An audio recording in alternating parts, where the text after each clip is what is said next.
Good evening, this is Viewpoint. I'm Zaka Jacob. For the first time in 30 years, cinema halls are functional once again in Kashmir. Back in the 80s and 90s, most of the theatres shut down because of the militancy.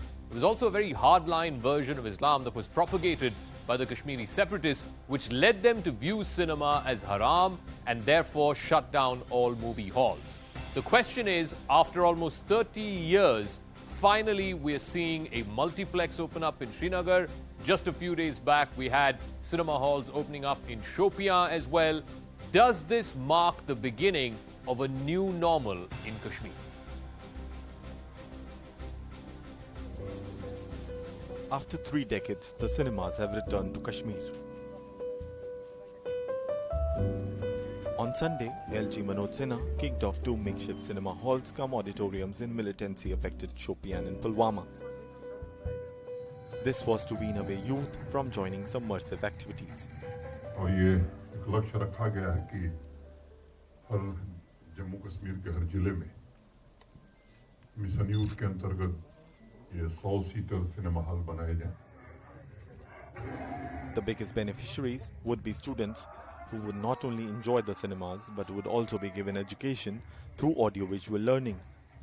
Pulwama में बहुत पहली बार खुला है ये cinema और यहाँ पे आज एलजी मनोज सिन्हा आए थे इसकी इनॉग्रेशन करने के लिए और बहुत सारे स्कूल से हम बच्चे जमा हुए थे आज यहाँ पे. उनके साथ हमने बैठ के कुछ क्लिप्स देखी हैं. सब लोगों को यहाँ के लोगों को बहुत एक्सपोजर मिलने वाला है, वरना तो बाहर जाना पड़ता था ऐसा कुछ देखने के लिए. लेफ्टिनेंट गवर्नर आए थे यहाँ पे और उन्होंने सिनेमा का और इनॉग्रेशन किया पुलवामा में और उनसे बात भी हुई बहुत सारों की और उनने यहाँ पे इनॉग्रेशन जब की तो बहुत अच्छा हुआ कि एक्सपोजर अब बहुत ज़्यादा बढ़ेगा.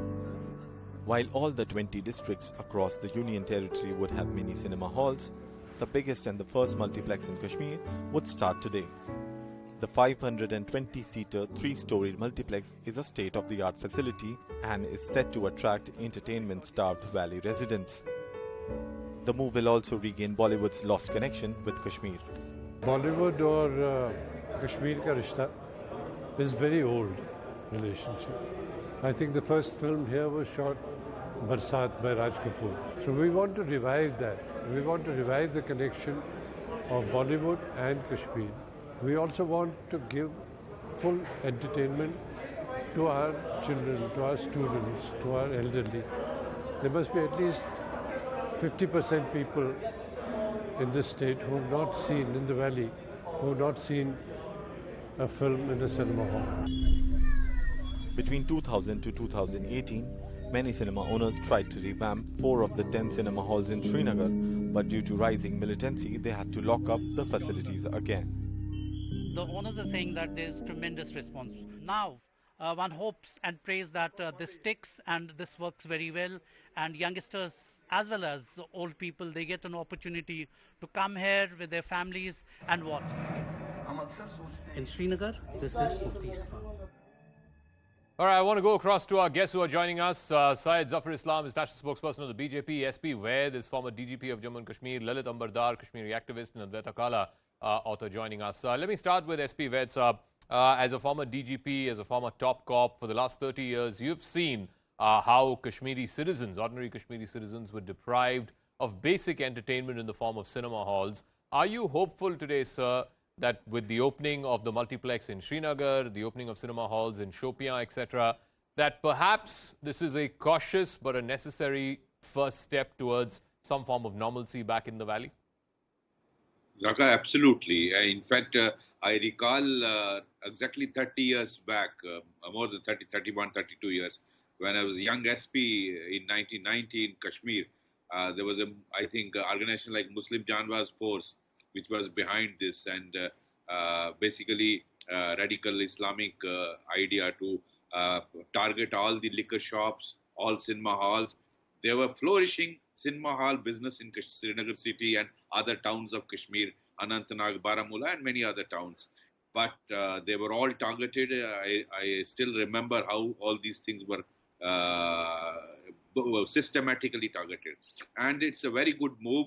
How do we de-stress? We all would like to go with our family to a mall, have an ice cream, see a movie, do shopping, go to a cinema hall, see whatever entertainment movie you like, maybe children would relax by going to the park and enjoy a small game, or some cricket or whatever small game.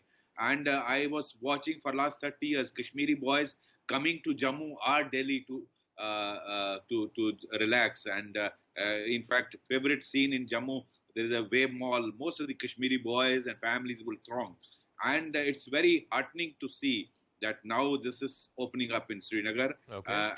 That too in South Kashmir, a place like Shopian and Pulwama, which were hotbeds of terrorism. And one thing I would advise is ensure sufficient security there, so that no harm is done to the people who go to enjoy there. And these are the places where young boys would relax, would see whatever they would like. They even can have educational Correct. classes on that, display their talent.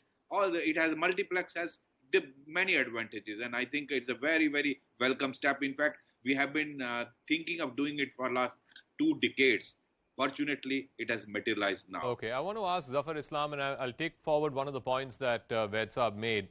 You know, it was back in the 80s, late 80s, early 90s, that these movie halls shut. And then I think in 98, 99, 2 theatres in downtown Srinagar. One was called Neelam, the other was called Broadway. They opened barely for a few days. And some of the people, some of the moviegoers who came to watch the cinema there, they got shot dead. And within a week or so, both of those theatres shut down again, not to be opened ever since.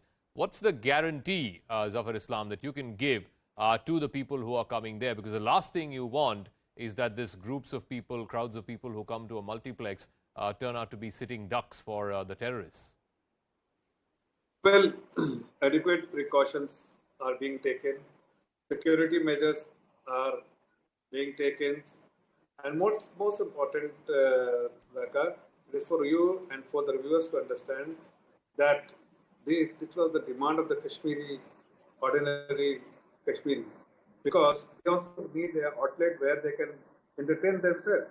And movie theatre is something which every single individual would want to go, and perhaps it was missing, and that some of these young minds they were unnecessarily being used by the terrorist organization and radicalized them.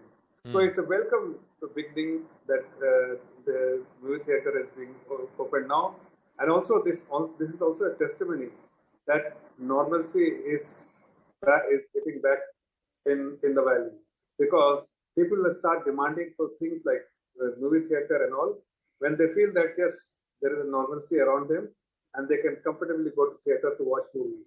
And I'm sure whatever commitment what we have made, our government has made, will ensure that is there in the we will be able to put it in the ground and make people realize that it is important for them to lead a normal life rather than getting associated with hardliners or Advaita Kala, you know, Bollywood has had a romantic affair with Kashmir for a number of years now. You know, from Barsat to Silsila, Kabhi Kabhi, and of course the latest Kashmir Files. I think tens of thousands of movies have been shot in Kashmir.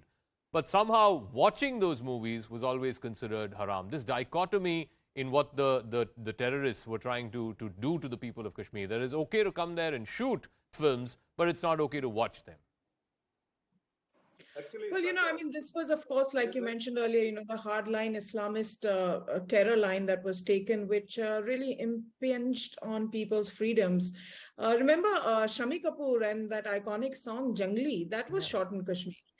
So the romance, the Shikara rides, the romance of Dal Lake, all of that has been an integral part of our movies going back to the 1960s.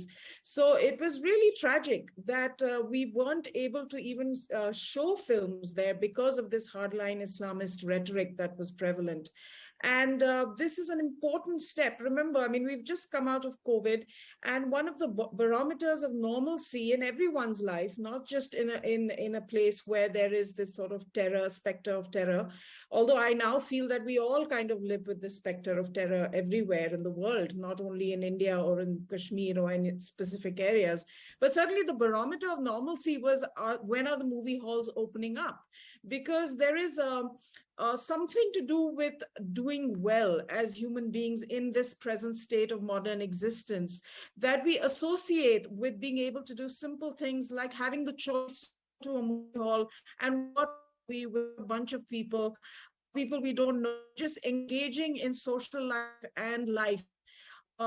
That makes this so much more significant on a human level as opposed to all the other things that people want to talk about. Lalit Ambadar, you were again growing up. I'm sure that there was the specter of movies, the simple joys of life, as Advaita said. But over the last 30 years, because of this militancy which has engulfed Kashmir and the almost terrorist nature of what these guys were trying to do there, it was deprived. The people of Kashmir were deprived of it. Do you think that what is happening today is a significant marker, especially after the abrogation of Article 370? The process of normalization has been going on there for the last couple of years. And the jury, I guess, is still out whether Kashmir has come back to full normalcy. But do you see this as one significant step moving in that direction?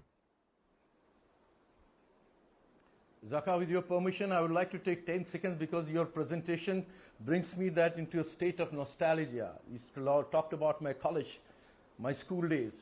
Let me tell you, there's Kashmir.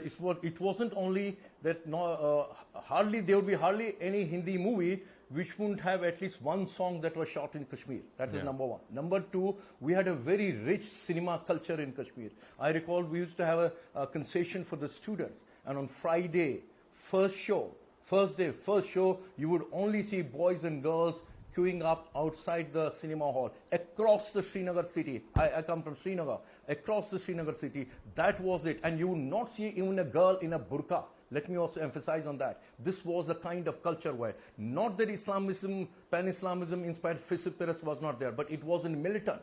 They hadn't taken to weapons. They were not targeting Hindu women. But what happened? So it's nostalgic recall. And by the way, one of the definitions, one of the agendas of genocide is also to erase the memories of the survivors of genocide. Let me, through you, remind the nation and remind our perpetrators of genocide, we carry that memory, those memories with us, and Kashmir is us, and we'll come back to Kashmir and avenge what all we have lost there, and the genocide through using all the constitutional means available to us. Now about this thing. What was happening in 1990, where Kashmiri Hindus were being assaulted by the jihadists, simultaneously these things were happening, radicalization and erasing of Kashmiri culture. That cinema halls were burnt or closed, and then the parlors for the women were closed, bars were closed, and everything was brought to almost, it was like Afghanistan. By the way, I've been to Kabul. I have seen a Hindi film in Kabul where they were firing outside in the Kabul. That is also a situation where terrorism survived. In Kashmir, I tell you, I don't think, like Advaita has very rightly said, this is no barometer or a parameter for showcasing the normalcy in Kashmir. What happened on 5th of August 2019 was momentous, was historical, no denying that. In fact, I think that was a great thing. But what happened on that day? You began the process of dismantling of the Islamo-fascistic ecosystem that had been prevailing in Kashmir for the past 70 years by virtue of Article 370 and 35A, because you had almost a mini Kashmir flourishing in Kashmir. Mini Pakistan, which was totally Islamized, not the Pakistan you see. They see movies, their women go, they don't have burqa obligations there, but in Kashmir, Dukhtaran and Millat, you can see only her eyes. That was imposed in Kashmir. Now, look, this is part of that agenda. I take it as my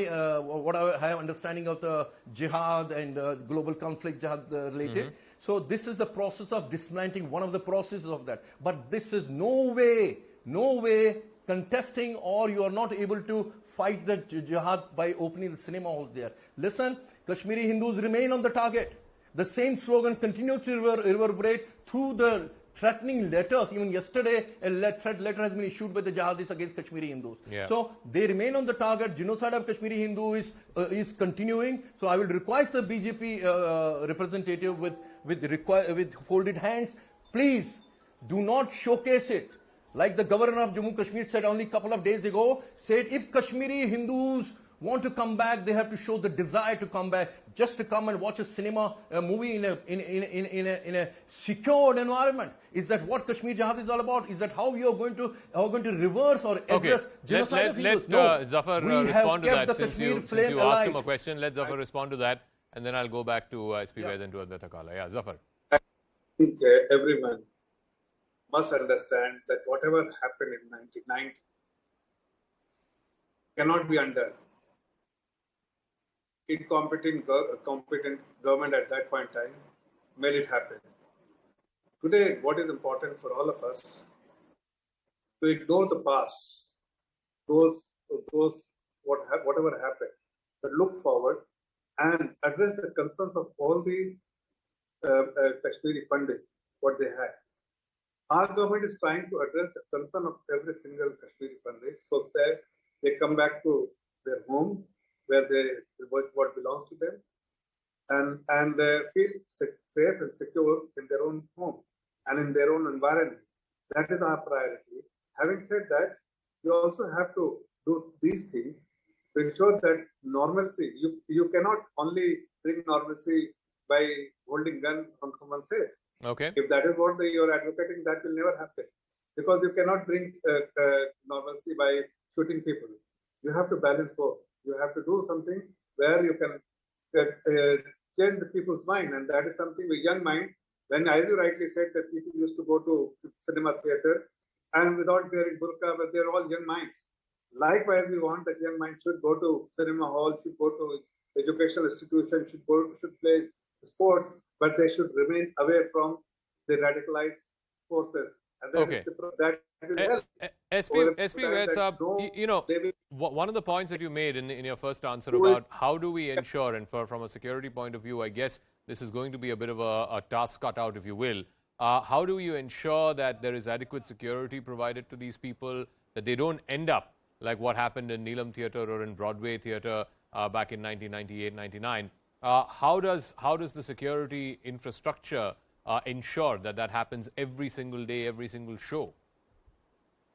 Yaka, if I recall those days, generally attacks used to be lobbing of hand grenades and incidents of indiscriminate firing on the people lined up for purchasing tickets. So these are two major threats which I think these theatres will face, particularly those coming up in South Kashmir. And take it for granted, the attempts shall be made. I am very sure, because the hardcore Islamists would not, they will see this as an attempt to derail the hardcore Islamic agenda they have imposed in last 3 decades. So they will take it as a challenge, and they are likely to attack. What is required is, number one, proper access control in the halls so that no one can take an ID or something to blast and kill many people watching the movie. Number two, outside people who have lined up for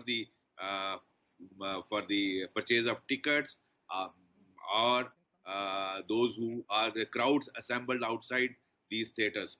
I think they need to be provided by way of patrolling and area domination and frisking up everyone approaching these theatres. I think that needs to be done so that KORTs are kept ready. If anybody attempts, he is neutralized immediately, and before anyone can harm, he is detected and taken care of. That's very, very important. I think precautions like this, domination by the security forces and J&K police, would be very, very important aspect to ensure. Okay, so that's an important point that SP Ved Saab is making. But Advaita, again, taking off from what Lalit was also trying to say, yes, this is an important step. It is a step in the direction of normalcy. But to mistake this as somehow, the threat against Kashmiri Hindus and other ordinary Kashmiri citizens reducing in any way, that would be a complete mistake, because we've just seen in the last 6 months or so, whether it's a Rahul Bhatt, a Makhanlal Bindu, a Rajni Bala, that threat is very much present and alive even today. Absolutely. I mean, here you're going to have to undo 30 years of this sort of Islamist rhetoric of spineless governments that have not taken the strong, tough decisions that needed to be taken to bring Kashmir back to normalcy. I think one of the big decisions that we saw taken, the historic decision 3 years ago, is something that is coming into effect. It's taking time, as can be expected. There's still a lot of pressure. There's still a lot of threat. We've had something like 12 lakh tourists for the first time, the highest number so far, visit Kashmir. We've had the maximum number in terms of value, in terms of investment in Kashmir. So there are multiple steps that are being taken. It's not just this one step of cinema halls being opened. I think to undo 30 years of this kind of an environment, it'll have to take time. It'll be baby steps. We're not there yet, but we're definitely moving in that direction. And right now, I think we're going to have to be happy with that. And tell the people of Kashmir, like, see you at the movies, finally. Such good news. I'll give Lalit the final word. I think that the directional trend, not just about the opening of the multiplex, but also, you know, the flower festival that happened there recently, the record number of tourists who've come there, which Advaita was pointing to. This is the moving in the direction of normalcy, as some would say. Yes, the threat is always alive, and particularly so for Kashmiri Hindus, I guess the threat is doubly alive. But life has to go on. Life has to move towards the direction of normalcy. Zaka, with due regards to you for your sentiment and Zafar Saab's optimism, I think Kashmiri Hindus are not bed bakriya, they're not cattle, they're not sheep that we should just move on. Just because we have suffered genocide and we should forget. Have you punished even one perpetrator of mass massacre, mass gang rape, or individual killing? Have you even officially acknowledged what Kashmiri Hindus have suffered was genocide? No, you haven't. You want us to move on. No, sir. No, sir. You don't know what you're indulging in. This is called reforma. You are pushing Kashmiri Hindus, the poor who need jobs. You are pushing them back into those very villages and towns from where they were evicted 32 years ago. Their families were thrown out of Kashmir Valley. You say it's reforma as per the UN protocol on genocide. And India is one of the principal signatories of the protocol. Please understand that. You cannot brush aside the genocide of Kashmiri Hindus, and please advise your governor, who is telling on the public platform through a video that if Kashmiri Hindus want to return back, and they must show the desire. Listen, this is me, a Kashmiri Hindu in exile, who has kept the flame of Kashmir alive. Otherwise, successive governments had written it off. So don't tell me whether I have the desire. I give my youth. Many Kashmiris have given their youth and lives to keep Kashmir with India. So don't challenge me. Don't even mock at my genocide. Tell me, if you want to return back, you have to show the desire. Please restrain your governor. He is demoralizing. Thousands of Kashmiri Hindus are protesting in Jammu for basic right to life and dignity. They say, relocate us. Why do we have to serve in the very villages from where they are being targeted? Not even in the public. Rahul Bhatt was killed sitting in his office. And you want to ensure security for Kashmiri Hindus? Listen, we refuse to be used as guinea pigs in India's North Block's continued secular experimentation in Kashmir. That's it. Yes, as Mr. Police officials, he's senior most. He has told you, he has seen the evolution of jihad in Kashmir. The kind of things he is advising you. You mean you have to focus on securing a cinema hall. You can't protect the life of Rahul Bhatt, who is serving in the office. And he's being targeted. The people have the audacity. These jihadis do not come from heaven, come from sky. They come from neighborhoods. Kill the target. And I'll give Zafar the final word. Zafar, I've got exactly a minute. I need to wrap up after that. Yeah, Zafar. I understand your emotions because you have gone through pain, and I understand your pain. I relate with it. But having said that, government has to take appropriate action to address the concern which is being expressed by you. Government cannot only function the way you want, or the way I want, or the way the ordinary Kashmiri want. Government has to take input from everywhere. And of course, in the current environment, has to take input from the security forces as well. Within the framework, We have to do everything possible to ensure that you feel safe and secure. Every Kashmiri Pandit feels safe and secure. We are driving only one point, that we want you to feel safe and secure. And in opening a cinema hall, trust me, it is a positive development because it changes people's young mind. And young mind, you are rightly said that 30 years ago, only young people used to watch movie. And on first Friday or Friday, first show, they used to line up in the movie theater. Same once those situations will return, they will. All right, Zafar, I'm completely out of time. Thank you very much to all our guests. We'll see how this moves the story forward towards further normalcy in the Kashmir Valley. I want to move on to a piece of breaking news that's coming in from Karnataka. Now we have word that 2 suspected terrorists have been arrested from Shivamoga in Karnataka. A third suspect is still set to be absconding. The police suspect that the accused were in touch with ISIS. They have been booked under UAPA. Let me try and see if we can go across to Harish Upadhyay, my colleague. Harish, what more details do you have? I mean, what are these people accused of doing? What is it that the police is telling you, both on and off record, as to what is the alleged role of these 3 individuals and what their connections are with a dreaded organization like ISIS?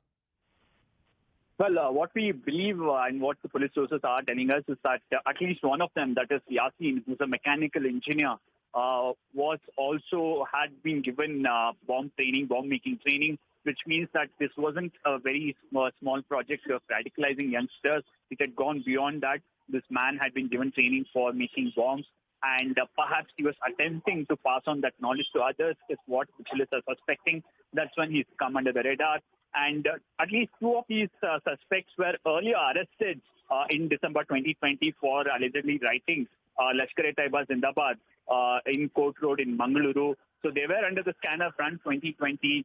And the fact that these 2 arrested have been picked up from Shivamoga and Mangaluru, 2 crucially very communally sensitive areas, also makes police wonder on whether ISIS and other organizations are looking at these 2 communally sensitive districts as a fertile ground for radicalization and recruitment of these youngsters for their project.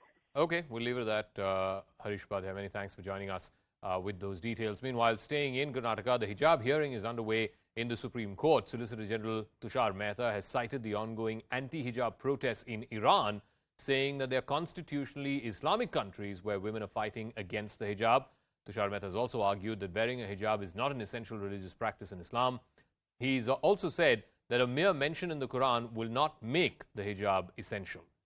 The government has also argued that it was the PFI which started the movement to get people, young girls, to wear a hijab, adding that the protests were not a spontaneous act by some students. Alleging a larger conspiracy, the Government Council also argued that no one wore hijab in 2004. It only started after 2021. On the other hand, senior advocate Dushyant Dave, representing the petitioners challenging the Karnataka High Court judgment, argued that a hijab is connected to dignity of a Muslim woman, just like a Hindu woman covers her head with a pallu or a scarf. Dave also argued that girls wearing hijab to the school does not violate anybody's peace and safety. Let me go across to Ananya Bhatnagar. The fact that Iran and what's happening in Iran was brought into the arguments today, what was placed on record, and the contrast between India and Iran, of course, one is a democracy, the other is a theocracy. Well, definitely, Zaka, fierce arguments took place on the day 8 of the Karnataka hijab hearing today before a bench of Justice Hemant Gupta and Sudhanshu Dhulia. Solicitor General of India, Tushar Mehta, began his arguments with the PFI angle, clearly saying that until the December 2021, there was no hijab back then, and the girls were not wearing or pressing for it. But then the PFI came in and launched a social media propaganda and a program with regards to wearing of hijabs, and after that, agitations erupted in the state of Karnataka with regards to the wearing of hijab, and the situation in the state of Karnataka deteriorated. Apart from that, he also cited Iran protests, wherein he said that hijab is not an essential religious practice, and constitutionally, in fact, Islamic countries like Iran, women are protesting against the wearing of hijab, though there it is being pressed as a cultural prospect. Here, what am I arguing is that hijab is not an essential religious practice in the Islamic religion, though it finds a mention in the Quranic inscriptions, but then also it is not an essential religious practice. He also went on to cite the judgments of the Shirur Mat and the Dargah committee, and in fact the arguments would continue tomorrow at 10:45 when the bench reassembles to hear the day 9 of Karnataka hijab hearing. All right, we'll leave it at that. Ananya, thanks very much for joining us with the details of what happened in a fiery day of arguments in the Supreme Court in the hijab matter. That's a wrap. Ridhima joining you in a moment with the biggest exclusive tonight.